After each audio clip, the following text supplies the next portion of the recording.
Welcome back to Case Closed Anime Review, episode number 10. This I'm reviewing the 10th season of the series, which lasted 31 episodes. Yep, 31. A little bit longer than last season. The season I'm currently working on, which I actually am 3 episodes into season 11. Yeah, because, well, the ending of the season leads into the opening 3 episodes of Season 11. Okay, now this particular season, like the previous season, had many multi-parters. These are the ones that are like 2 parts, probably 3. You have 14th round of Mizu Tamakagi linked verse contest. The Man from Chicago, which is a really good episode, I'll talk about this in a minute. The Fearful Legend of the Snowy Knight. Courtroom Battle, Katsuki versus Kangaroo, basically. A prosecutor versus Richard Moore. The Truth Behind Valentine's. This is a 3-part, and these are the titles of 3 parts. Part 1, The Murderer. Part 2, The Reasoning. Part 3, The Reasoning. The Forgotten Memento from The Crime. Secret Rushed Omission. Truth About the Haunted House. English Teacher versus Great Western. This was a really good one. The Hooligan in the Labyrinth. Mystery of the Flowing Stone Garden. Chinatown Deja Vu in the Rain. Though these 2 episodes will lead into the opening arc of season 11. The first 2 episodes involved, get this, the murder victim was a guy who these people, it's all about connected verses. It's almost like this sounds like poetry. Which I kind of, the way they set this episode up, it was actually interesting.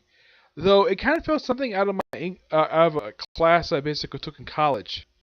Yeah, yes, I actually gone to college, and no, I'd never finished it. Just so happened to be that way. Yeah, it's very similar to that, just writing poetry and connecting it. And the police have no problem with them basically completing everything because there's nothing illegal about this. And plus, they're in sight of the murder suspects. Oh yeah, and the guy who actually killed the other one, apparently they had some past with him. It was implied it was this one guy, but nope, wasn't him at all. It was a different guy. Yeah, switcheroo. They've done this a few times in the series. It's a particularly very odd case. I mean, the only thing I found interesting was the connected versus thing. Yeah, that I found to be kind of interesting. The rest of the thing was not very interesting at all. I mean, the reasoning for why the guy killed the person wasn't really interesting at all for that one. Yeah. The Extremely Punishment from Heaven. Yeah, this will have an earthquake and like other stuff.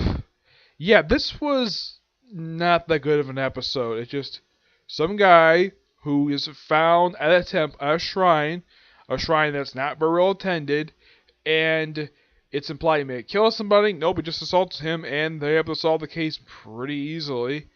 Yeah, this was basically sort of a nothing episode. Oh, before I continue, these were the filler episodes for the season.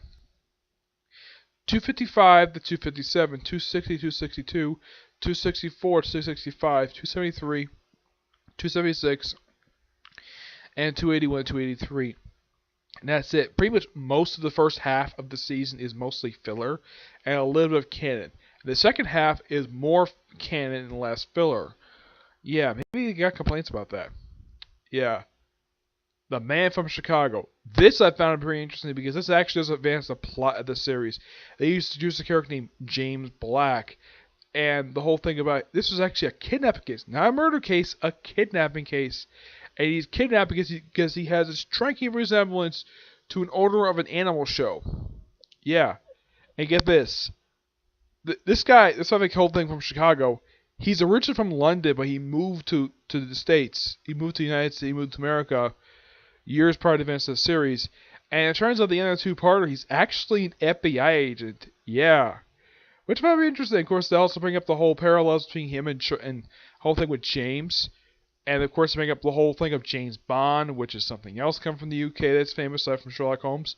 Yeah, and the whole thing with James, aside from James being a very common English name, it is also the name of Sherlock Holmes' arch nemesis, Professor James Moriarty. A lot of people tend to forget that when it comes to Moriarty. Yes, that's one thing I thought was a little weird. Yeah, I didn't initially find out about this until, actually, believe it or not, when I watched the series Sherlock Holmes 22nd Century, that's when I found out his first name to be James. Yeah, because he was Professor Moriarty. That no one ever knew his name. And I never knew his name because I watched many Sherlock Holmes stuff. And yeah, it's something that bring up Professor Moriarty in this one. This was a really good one, and it does some set up stuff for later. But it was a really good episode. The Shaking Restaurant. Yeah, this one involved a guy who loved fishing. He gets killed with a flower pot. Okay. Okay. To be continued for part 2.